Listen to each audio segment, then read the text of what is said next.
नमो तस्स भगवतो अरहतो सम्मा सम्बुद्धस्स।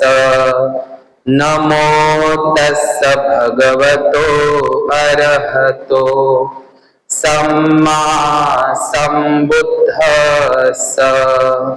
नमो तस्स भगवतो अरहतो सम्मा संबुद्धस्स।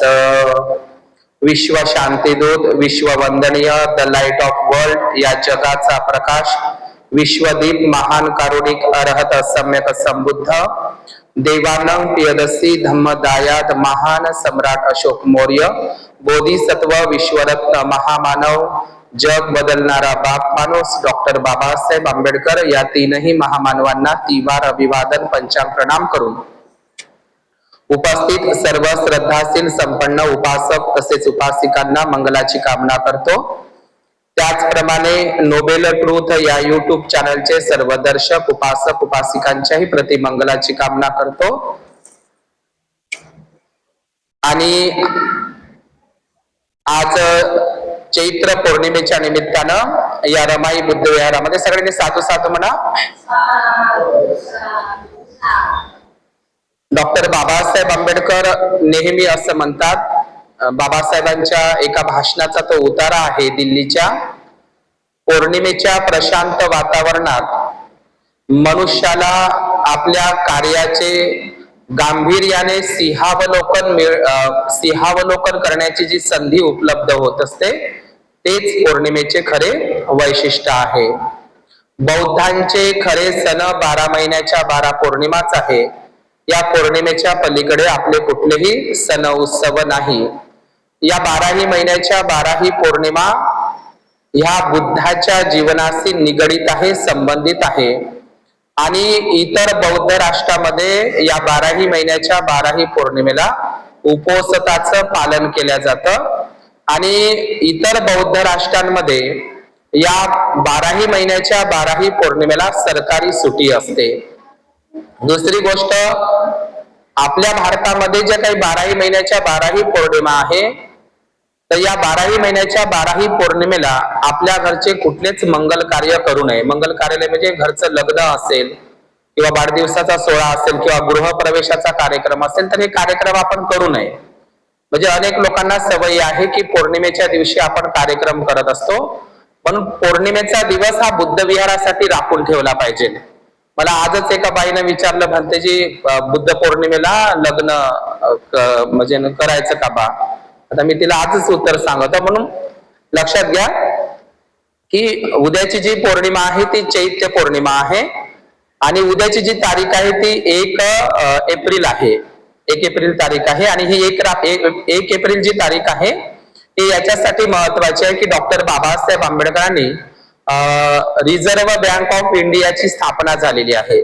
बाबासाहेबांचा एक ग्रंथ आहे द प्रॉब्लेम ऑफ रुपी, म्हणजे रुपयाचा प्रश्न हा बाबासाहेबांनी ग्रंथ लिहिलाय, प्रबंध सादर केला होता ब्रिटिशांना की या भारताचं कसं शोषण केलं आहे ब्रिटिशांनी, तर या संदर्भाचा तो प्रबंध अत्यंत महत्वाचा प्रबंध होता। द प्रॉब्लेम ऑफ रुपी हा जो ग्रंथ आहे बाबासाहेबांचा, त्या ग्रंथाच्या निर्माणावरच रिझर्व्ह बँक ऑफ इंडियाची स्थापना 1935 मध्ये झाली। तर ती तारीख आहे उद्याची 1 एप्रिल। दुसरी गोष्ट, उद्या अप्रिल फुल बनवतात लोक, एप्रिल फुल। एप्रिल फुल हे काय आहे तर एप्रिल फुल म्हणजे मूर्ख बनवणं। तर मूर्ख बनवणं म्हणजे काय, भगवान बुद्धांनी राहुलवाद सूत्रामध्ये सांगितलेलं आहे आणि 3ऱ्या शिलामध्ये सांगितलं आहे खोटं बोलू नये, खोटं बोलू नये किंवा कोणाला मूर्ख बनवू नये। तर मूर्ख बनवू नये म्हणजे मूर्ख बनवण्याचा दिवस म्हणजे 1 एप्रिल म्हणून पूर्ण भारतात साजरे करतात। आणि तसंही जर पाहतो म्हटलं तर या भारतातल्या SC ST OBC लोकांना ब्राह्मणांनी हजारो वर्षापासून खोटं बोलून मूर्खच बनवत आहे आणि आजही ते मूर्ख म्हणूनच जगत आहे। म्हणून आपली ती संस्कृती नाही, ते शिलामध्ये बसत नाही 1 एप्रिल बोलून, खोटं बोलून। कारण भगवान बुद्धांनी राहुलवाद सूत्रामध्ये राहुलाला सांगितलं आहे, बुद्धाने त्याच्या धम्मग्रंथामध्ये, मजाकीत सुद्धा खोटे बोलू नये, म्हणजे मजाक में भी झूठ नाही बोलणं आहे, थट्टा मस्करीमध्ये सुद्धा खोटं बोलू नये।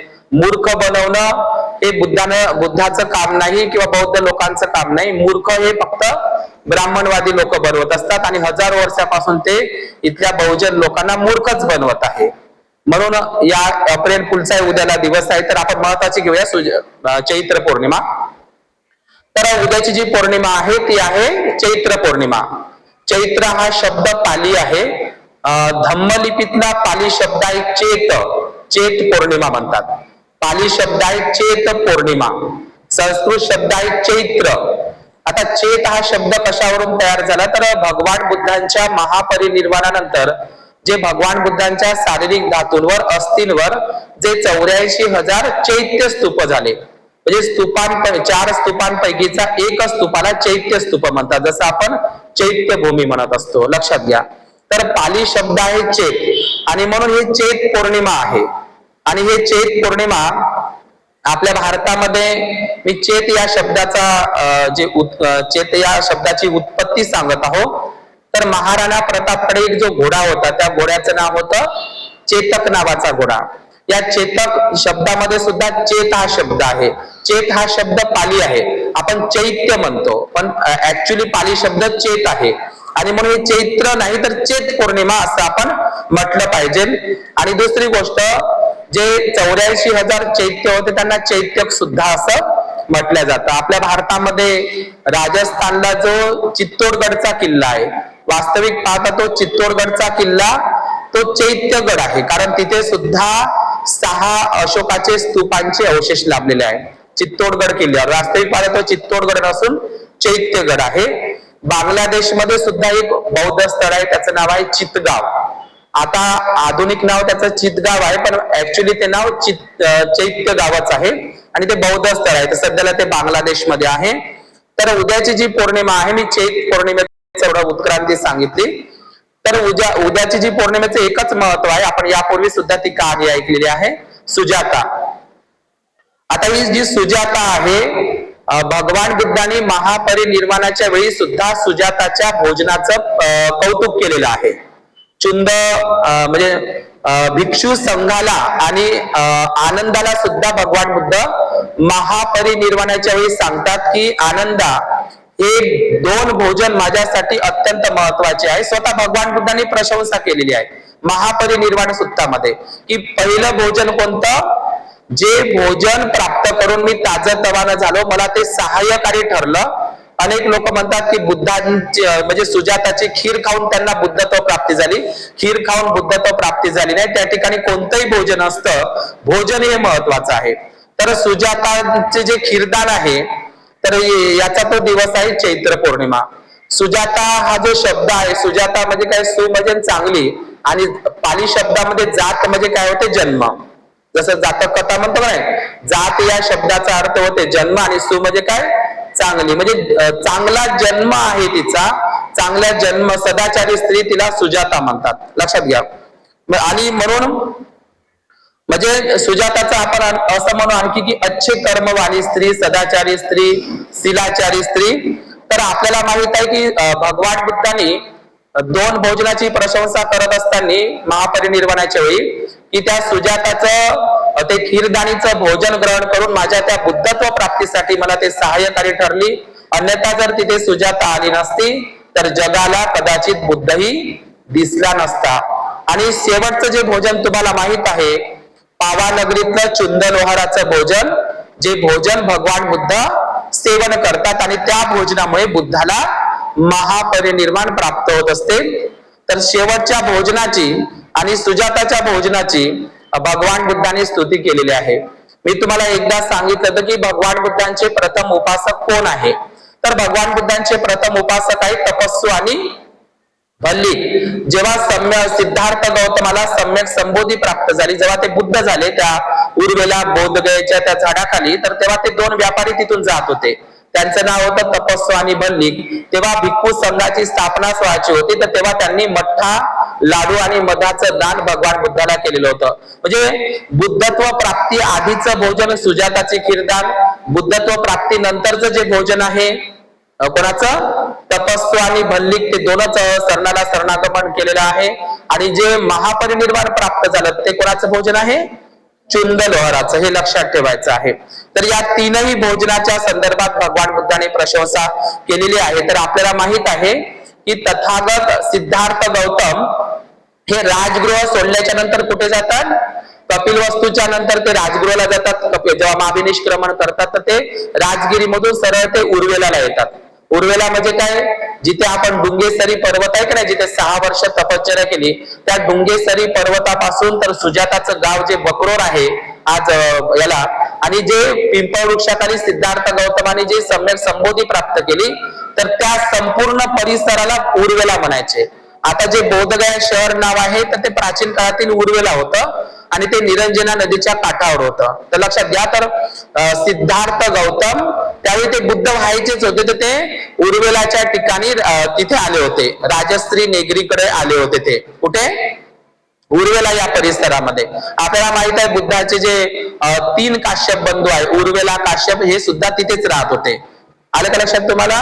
आणि या उर्वेलालाच आता म्हणजे आता उर्वेलाचं ते जंगल होतं, वन होतं, त्यावेळी सिद्धार्थ गौतमाने वैराग्याची कसोटी लावली होती. तर आता त्याचं नाव बोधगया पडलेलं आहे, लक्षात घ्या.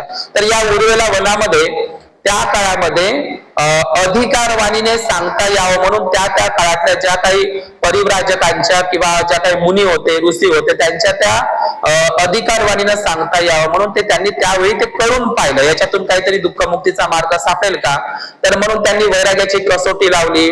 आपल्याला माहित आहे ते आलारकाला, मुदकरा पुत्र, भृगु ऋषी, इकडे तिकडे वगैरे सगळीकडे ते गेलेले होते आणि शेवटी त्यांनी थोडं थोडं थोडं थोडं अन्न कमी केलं होतं. आणि आपण हे लक्षात घेतलं पाहिजे, जेव्हा ते सम्यक संबोधी प्राप्त करण्यासाठी पिंपळ बोधी वृक्षाखाली बसले होते वज्रासनावर, तर 40 दिवस पुरेल इतकं अन्न त्यांनी गोळा केलं होतं. हे बुद्ध आणि त्याच्या धम्मग्रंथामध्ये लिहून आहे. तर ते 6 वर्ष त्यांनी खडतर तपश्चर्या केल्याच्या नंतर पाठीला पोट आणि पोटाला पाठ लागली होती आणि त्यांचं शरीर इतकं दुर्बल झालं होतं, इतकं दुर्बल झालं होतं. कोणाचं? सिद्धार्थ गौतमाचं. इथे वास्तविक लक्षात ठेवायचं की सिद्धार्थ गौतम आहे तेव्हा ते सम्यक संबुद्ध व्हायचेच होते आणि त्यांनी थोडं थोडं अन्न कमी कमी करत कधी ते गवताचं सुद्धा लिहून आहे बुद्धाने धम्मामध्ये, कधी ते तांदळाचे दाणे, चुंगलीचे दाणे वगैरे असं कमी कमी करत त्यांनी ते अन्न कमी केलं होतं आणि त्यांचं शरीर एवढं एकदम कृश झालं होतं. आणि शेवटी त्यांना असं माहित पडलं की मी जर अन्न सेवन केलं नाही तर मला जो नवा प्रकाश सत्याचा शोध घ्यायचा आहे, दुःखमुक्तीचा मार्ग शोधायचा आहे, त्यासाठी मी अन्न सेवन केलं पाहिजे. हे कोणाला वाटलं? सिद्धार्थ गौतमाला. त्यावेळी ते सम्यक संबुद्ध व्हायचेच होते, ते परिव्राजकाच्या याच्यामध्ये होते. आणि नंतर त्यांनी मग ते डुंगेसरी पर्वताच्या ठिकाणून मग ते सुजाताच्या गावाकडे निघाले. म्हणजे कुठं? निरंजना नदीच्या दिशेने निघाले. त्यांना असं वाटलं, म्हणजे बाबासाहेब असं लिहितात बुद्ध आणि त्याच्या धम्मग्रंथामध्ये, की सिद्धार्थ गौतमाचे 6 वर्ष तपश्चर्या करून त्यांचं शरीर एवढं दुर्बल, कमजोर, अशक्त झालं होतं की त्यांना धड उभंही राहता येत नव्हतं, असं बाबासाहेबांनी लिहिलंय बुद्धाने. म्हणजे त्यांना धड उभंही राहता येत नाही. आता त्यांना असं वाटलं की आपला मृत्यू आता जवळ आहे, मृत्यू आपला जवळ आहे, आणि म्हणून त्यांना असं वाटलं की आपण नदीच्या दिशेनं गेलं पाहिजे, कारण नदीच्या काठावर कुठलं ना कुठलं तरी गाव असते, कदाचित भोजन प्राप्त झालं तर ठीक, नाहीतर कमीत कमी त्या नदीचं पाणी तरी पिता येईल. आणि म्हणून त्या आशेनं ते निघाले. निरंजना नदीच्या ठिकाणी आल्याच्या नंतर त्या ठिकाणी ते मग त्यांनी नदी पार केली. कोणती? निरंजना नदी पार केली. ते थोडे फ्रेश झाले, त्यांनी पाणी वगैरे पेले आणि ते दिवस होते उन्हाळ्याचे. म्हणजे कोणते? हेच ते चैत्र पौर्णिमेचे दिवस, उन्हाळ्याचे दिवस आहे. आणि मग त्यांनी निरंजना नदी पार केली. पार केल्याच्या नंतर आपल्याला माहित आहे पिंपळाचं झाड, निंबाचं झाड आणि वडाचं झाड उन्हाळ्यामध्ये हिरवगारच राहतं, लक्षात घ्या. आणि म्हणून त्यांनी त्या निरंजना नदीच्या काठावर या पलीकडे त्यांनी एक वडाचं झाड पाहिलं. गडदाट ते वडाचं झाड होतं, हिरवगार होतं, पारंब्या वगैरे लागलेल्या होत्या. आणि म्हणून त्यांना आपला मृत्यू दिसत होता जवळ येताना. मग त्यांना असं वाटलं की या झाडाखाली आता आपलं शरीर जाऊ शकते, आपल्याला मृत्यू होऊ शकते, मग त्या सावलीत झाडाखाली मरण पावलेलं बरं. म्हणून ते झाडाच्या ठिकाणी त्या ठिकाणी गेले. आणि आपल्याला सगळ्यांना माहित आहे त्या ठिकाणी मग सुजाता त्या ठिकाणी त्या काळामध्ये सुद्धा लोक निसर्ग पूजक होते, आजच्या सारखे दगडाची पूजा करत नव्हते. बघा, बुद्धाच्या काळामध्ये निसर्ग पूजक, आणि निसर्ग पूजक चांगली गोष्ट आहे. चंद्र, सूर्य, नदीची, झाडाची पूजा करणं चांगली गोष्ट आहे, लक्षात घ्या. पण निसर्ग पूजक करत असताना तिनं त्या वडाच्या झाडाला संकल्प केला होता. कोणता संकल्प केला होता? की मला राजापती मिळावा आणि त्याच्या पोटी पहिल्यांदा पुत्ररत्न, राजरत्न म्हणजे पहिला मुलगाच जन्माला यावा, असा संकल्प केला होता तिनं. कशाला? वडाच्या झाडाला.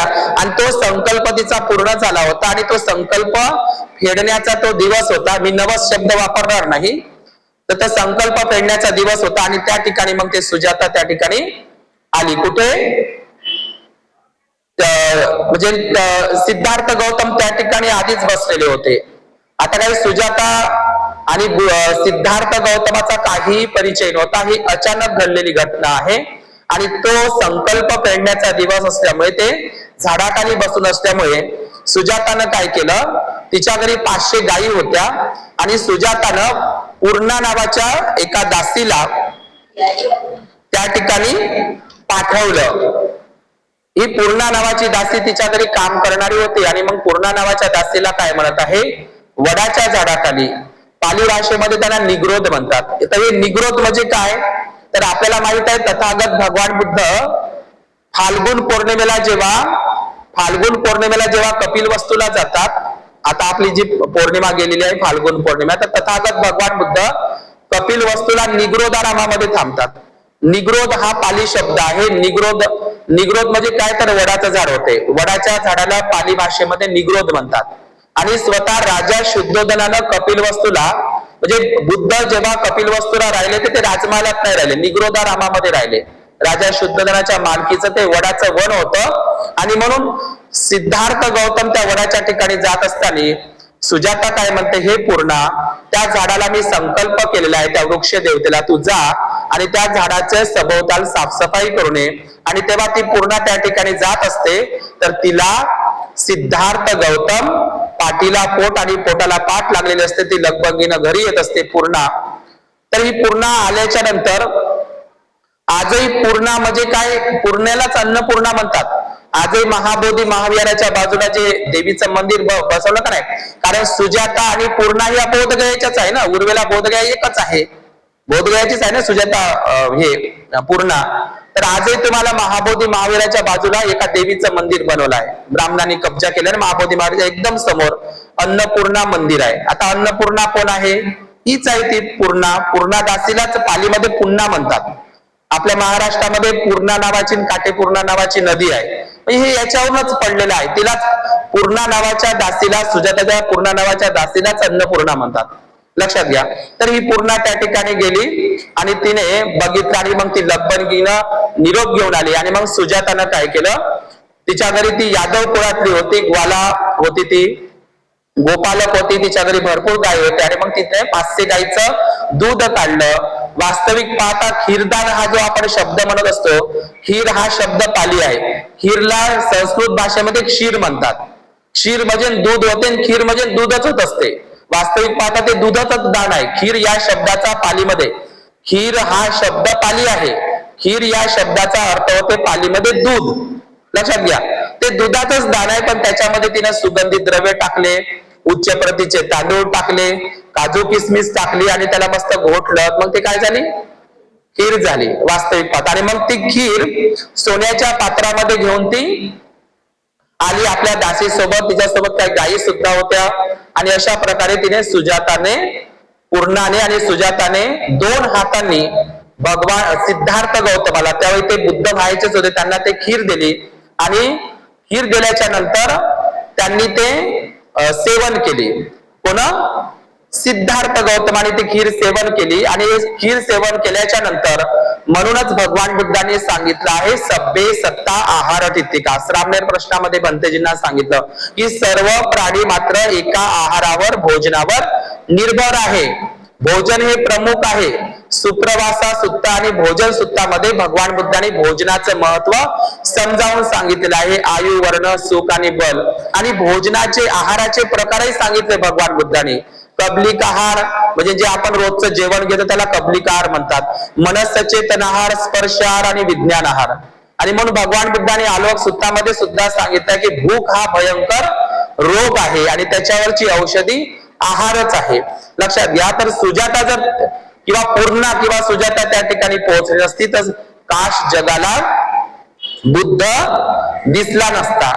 तर त्या ठिकाणी सम्राट अशोकांनी नंतरच्या कालखंडामध्ये बघा, सम्राट अशोकांनी सारीपुत्ताच्या घराची आठवण म्हणून दोनच ठिकाणी, सारीपुत्ताचा जन्म झाला नालंदाला, आज ज्या नालंदा विद्यापीठ दिसते ते सारीपुत्ताचं घराचं ठिकाण आहे. तर सम्राट अशोकांनी तिथे सारीपुत्ताच्या घराच्या स्मरणार्थ तिथं स्तूप उभारलेला होता. लक्षात घ्या.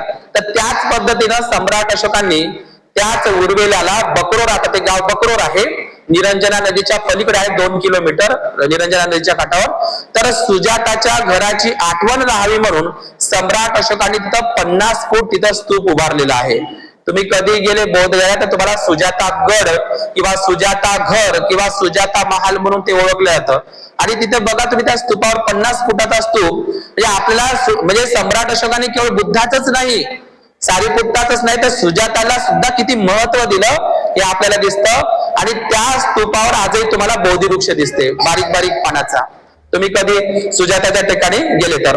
तर हा जो स्तूप आहे हा सुजाताच्या ठिकाणचा स्तूप स्वतः 5व्या-7व्या शताब्दीमध्ये आलेल्या चीनी बौद्ध भिक्खू प्रवासींनी युआन शांग वगैरे सुद्धा बघितलेला होता. आणि त्या सुजाताच्या ठिकाणी तिथे एक स्तंभही होता. तो सध्याला स्तंभ महाबोधी महावीरापाशी आणून ठेवलेला आहे. आणि सुजाताचंच हे घर आहे, सुजाताचाच हा राजमहाल आहे किंवा सुजाताचंच हे निवास आहे. कशावरून? तर तिथे जेव्हा उत्खनन झालं सुजाताच्या त्या गडचं जे घर आहे तर त्या ठिकाणी एक टेराकोटा असा गोल गोल गोल गोल पैशासारखा एक सिक्का प्राप्त झाला, मातीचा सिक्का, भाजत होते जसे नाणी राहतात ना तर मातीचे सिक्के.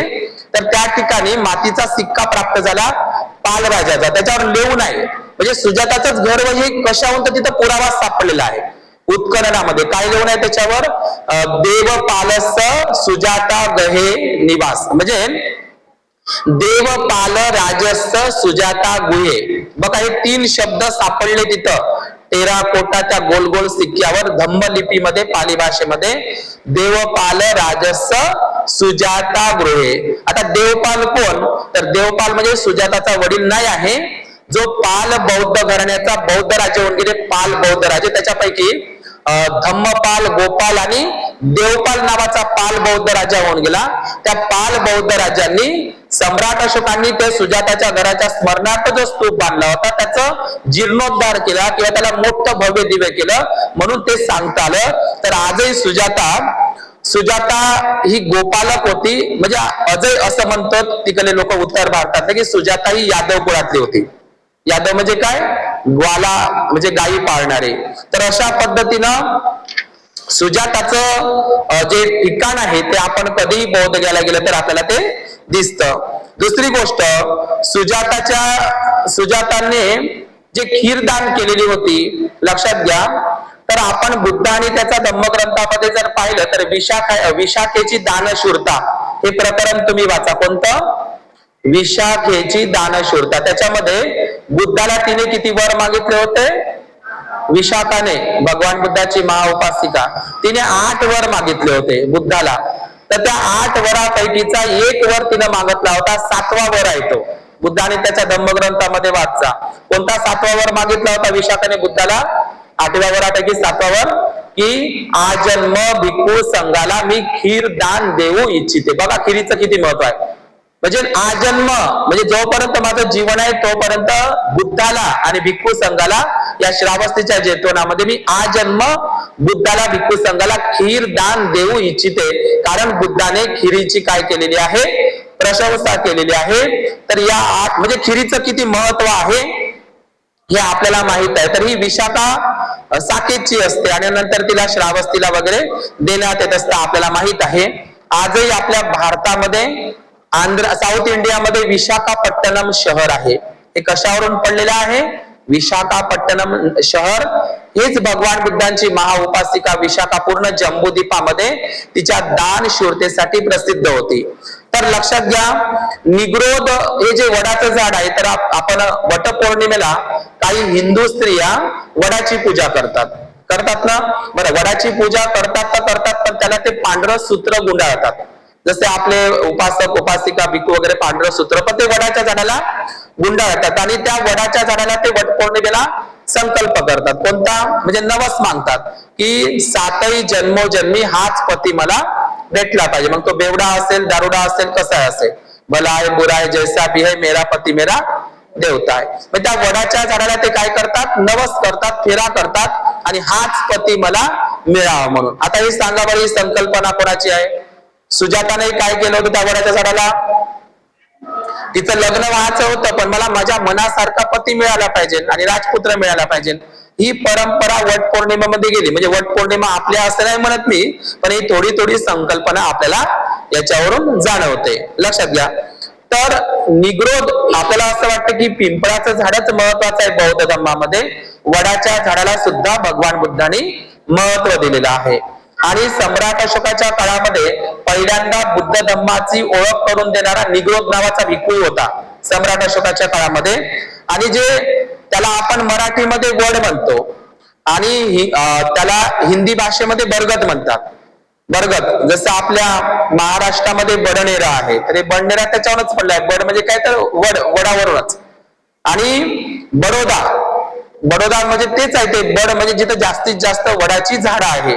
आणि आपल्याला माहित आहे बाबासाहेबांनी बडोद्याला 11 दिवस राहिल्याच्या नंतर बाबासाहेबांनी वडाच्या झाडाखालीच तो संकल्प केला होता, संकल्प भूमीला. बघा, म्हणजे सुजाताच्या ठिकाणी, म्हणजे सिद्धार्थ गौतमांनी जे खीर ग्रहण केली होती ती वडाच्या झाडाखाली. लक्षात घ्या. आणि जेव्हा ते कपिलवस्तूला आले ते सुद्धा निग्रोधारा म्हणजे वडाच्या वनातच थांबले होते. आणि बाबासाहेबांनी सुद्धा संकल्प बडोद्याला त्या वडाच्या झाडाखालीच केलेला आहे. तर अशा प्रकारे वडाच्या झाडाचं सुद्धा एक बौद्ध धर्मामध्ये महत्व आहे. दुसरी गोष्ट, हे वडाचं झाड सुद्धा एक औषधी गुणांनी युक्त आहे.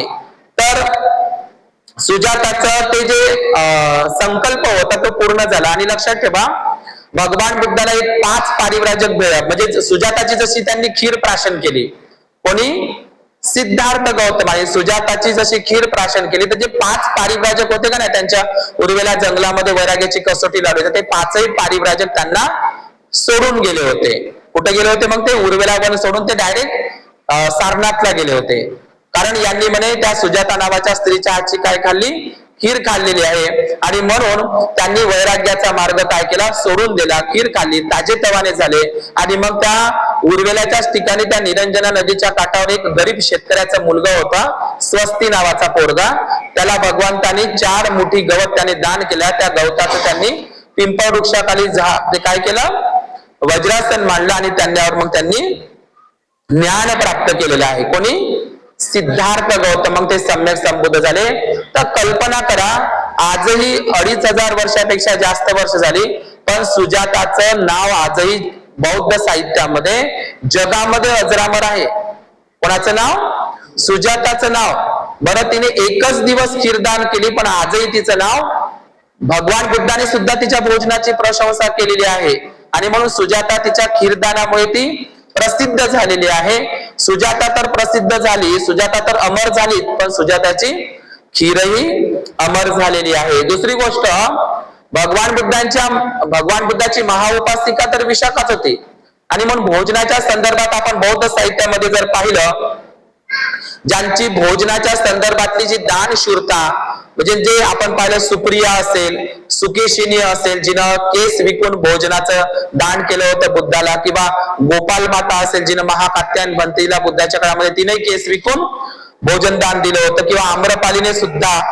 तर अशा पद्धतीने सुदत्त अनाथ पिंड यांच्या घरी तर तो अनाथ पिंड म्हणजे रोज भिक्खू संघाला तो काय करायचा? पिंडदान करायचा, म्हणजे पिंडपात करायचा, म्हणजे अन्नदान करायचा. तर अशा प्रकारे काश आपण कल्पना जर केली की सुजाता जर त्या ठिकाणी पोहोचली असती तर जगाला कदाचित बुद्ध सापडला नसता. म्हणूनच एक म्हण आपल्या महाराष्ट्रामध्ये तयार झाली, अन्न तारी अन्न मारी. सुजातानं तारलं. आता असं म्हणता येणार नाही चुंदलवाराच्या भोजनानं बुद्धाला मारलं, कारण भगवान बुद्धांचं शरीर, जेव्हा सुजाताची खीर ग्रहण केली भगवान बुद्धाने, तर तेव्हा त्यांचं शरीर दुर्बल, अशक्त, कमजोर झालं होतं, पण ते जवान होते, तरुण होते, म्हणून त्यांना ते मानवलं. तर भगवान बुद्धाचं महापरिनिर्वाणाच्या वेळी 80 वर्षाचं वय झालं.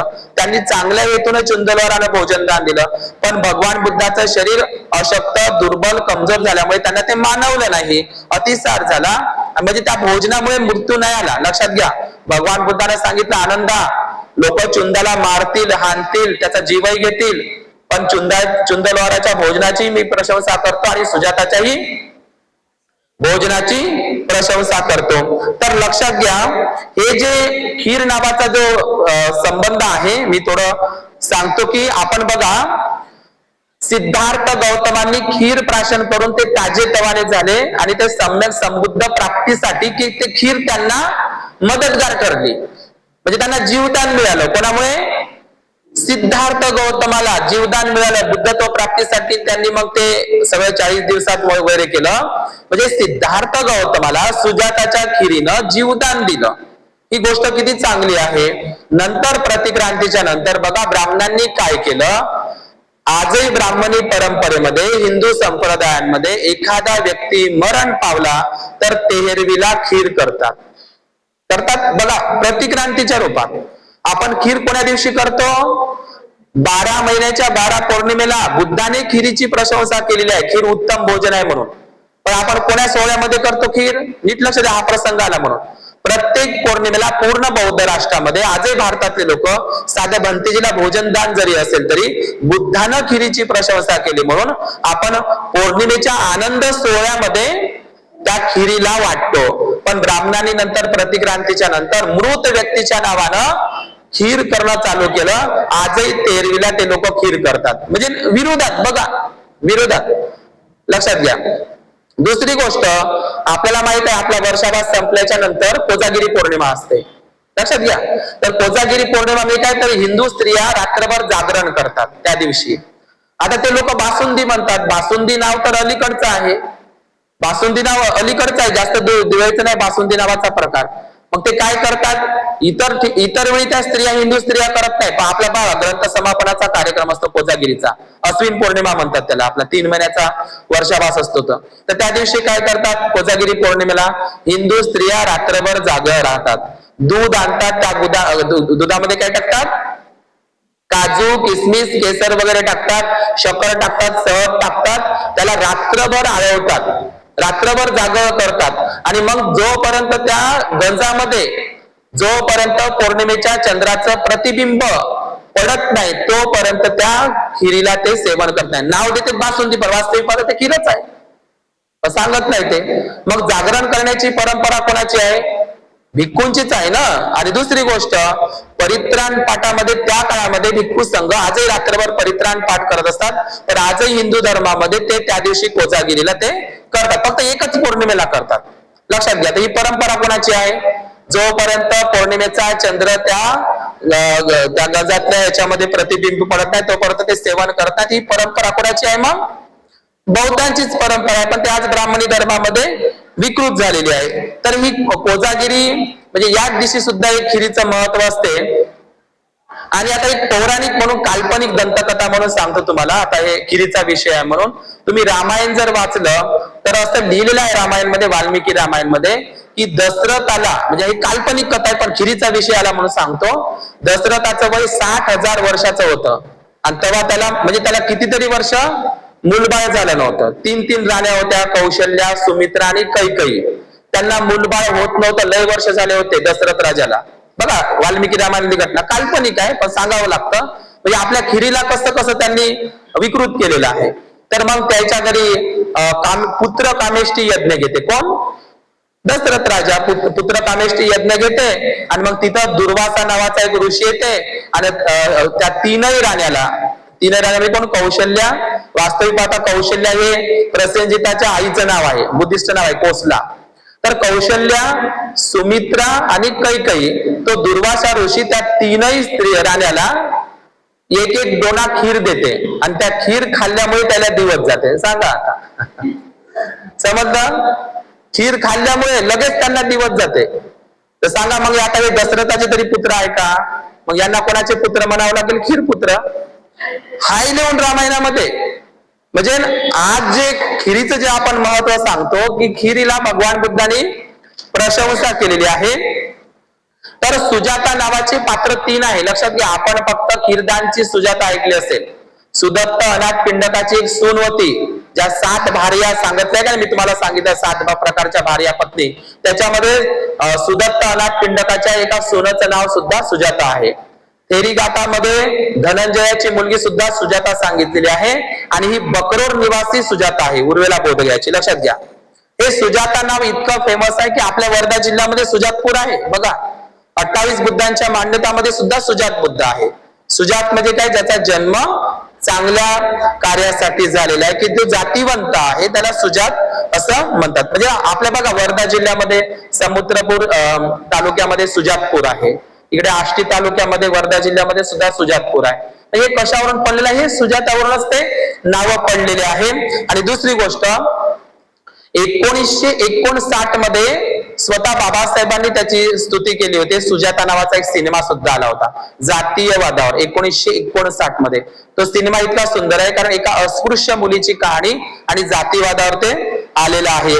तर हे सुजाता महाभारतामध्ये सुद्धा एक सुजाता दाखवलेली आहे त्यांनी, एक काल्पनिक सुजाता, उद्दालक ऋषी आणि अष्टावक्राची आई. तर अशा प्रकारे सुजाताचं आणखी एक नाव ललित विस्तार या बौद्ध साहित्यामध्ये आणि बुद्ध चरित्र अश्वघोष महाकवी भंतेजीने त्याच्यामध्ये नंदबाला सुद्धा सुजाताला म्हटलेला आहे. तर हे सुजाता जिने सिद्धार्थ गौतमाला जे खिरीचं दान केलेलं होतं, याचं शिल्प तुम्हाला 11 नंबरची लेणी आहे अजिंठामध्ये.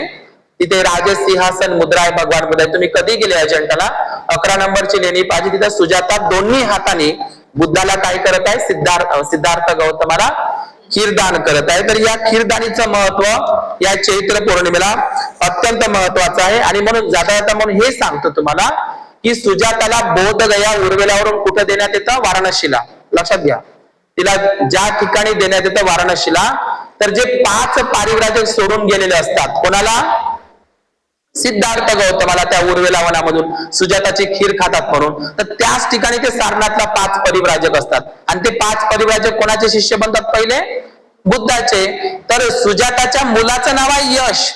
लक्षात घ्यायचं आहे, वाराणसीला देते सुजाताला. सुजाताचा जो पुत्र होते तो मद्यपी असते, अय्याश असते, आपण पाहिलाय. मग तो भटकत भटकत त्या सारनाथच्या मृगदाय वनामध्ये पोहोचतो आणि यश हा 6वा भिक्खू असतो. ते 5 आणि यश वाराणसीचा श्रेष्ठीचा मुलगा म्हणण्यापेक्षा सुजाताचाच तो मुलगा आहे. तर हा यश 6वा भिक्खू आहे. आणि तुम्हाला माहित आहे, यशनेच वैशालीची कालाशोक धम्मराजाच्या माध्यमातून दुसरी धम्मसंगीती भरवली होती वैशालीला. यश हा महान भिक्खू होता. लक्षात घ्या, तर यश हा कोणाचा मुलगा आहे, याच सुजाताचा मुलगा आहे. आणि ही सुजाता भगवान बुद्धाला खीरदान केल्याच्या नंतर असं आश्वासन देते की तथागत हे सम्यक संबुद्धा, जेव्हा तुम्हाला सम्यक संबुद्धत्व प्राप्त होईल तेव्हा आम्हाला उपदेश करण्यासाठी आमच्या उर्वेलाला या. तर नंतर मग भगवान बुद्ध वगैरे येत असतात. तर तुम्हाला माहित आहे, आपण हे लक्षात घ्यायचं या चैत्र पौर्णिमेच्या निमित्तानं सांगतो, यश हाच तो 6वा भिक्खू आहे. आणि हाच तो म्हणजे यश आणि यशचे वडील आणि त्याचे जे काही मित्र असतात ते मग बुद्ध धर्माची दीक्षा घेतात सारनाथ वाराणसीला. आणि सुजाता सुद्धा ही भगवान बुद्धांची उपासिकाच आहे विशाखाच्या नंतर. तर ह्या यश नावाचा भिक्खू आपल्याला माहित आहे, हा यश नंतर ज्योतिबा फुलेंनी आपल्या मुलाला हे यशवंत ते यशवंत फुले ठेवलं. बाबासाहेबांनी मग सुद्धा आपल्या पहिल्या बाळाचं नाव यशवंत ठेवलं आहे, कारण हे यश हे सुजाताचाच तो मुलगा आहे. आणि अशा प्रकारे उद्याला 1 एप्रिल आहे 1935 ला द प्रॉब्लेम ऑफ रुपी हा ग्रंथावरच रिझर्व्ह बँक ऑफ इंडियाची स्थापना बाबासाहेबांनी केलेली आहे. बाबासाहेब हे जगातले पहिले म्हणजे जगातले महान अर्थतज्ञ आहे. आपण अर्थतज्ञ आहे बाबासाहेब. तर बाबासाहेबांना नोबेल पारितोषिक जे भारतामध्ये प्राप्त झालेलं आहे, अमर्त्य सेन हे नवनालंदाचे कुलगुरू होते, आपल्या विद्यापीठाचे नवनालंदाचे कुलगुरू होते आणि ते अर्थतज्ञ आहे ते. तर बाबासाहेबाला ते म्हणतात, माझे अर्थशास्त्रातले माझे पितामह हे डॉक्टर बाबासाहेब आंबेडकर आहे, असं अमर्त्य सेन म्हणतो. नोबेल पुरस्कार त्यांना प्राप्त झालेला आहे. तर उद्याला 1 तारीख हा वाला बाबासाहेबांच्या रिझर्व्ह बँक स्थापनेचा दिवस आहे. आज जी रिझर्व्ह बँक निर्माण केलेली आहे, तर ही बँक जशी बडोदा बँक शाहू महाराजांनी बडोदा बँक सयाजीराव गायकवाडांनी सुरू केलेली आहे बडोदा बँक. तशाच पद्धतीचे रिझर्व्ह बँक स्थापना बाबासाहेबांच्या या ग्रंथावरच झालेली आहे. द प्रॉब्लेम ऑफ रुपी म्हणजे रुपयाचा प्रश्न. हे प्रबंध तुम्ही वाचावा. तर उद्याला तो दिवस आहे. तर आज या ठिकाणी चैत्र पौर्णिमेला भृगु ऋषीच्या आश्रमात सुद्धा भगवान बुद्धांनी भेट दिलेली आहे. त्यांनी अशा पद्धतीनं सुजाताने भगवान बुद्धाला ज्या चैत्र पौर्णिमेला भोजन दान दिलं, तर उद्याचं खूप महत्व आहे. उपोषित अष्टशिलाचं उपासक उपासिका पालन करतात, 8 शिलाचं पालन करत असतात आणि उद्याला भिक्खू संघाला भोजन दान देत असतात. आणि म्हणून उद्याच्या दिवसाला आपल्या घरचे कुठलेही लग्न कार्य काढू नये, आपल्या घरचा कुठलेच कार्यक्रम घेऊ नये. तो दिवस आपण पौर्णिमेचा विहारासाठी खर्च केला पाहिजे, असंच मला आजच्या अनुषंगाने सांगायचं आहे.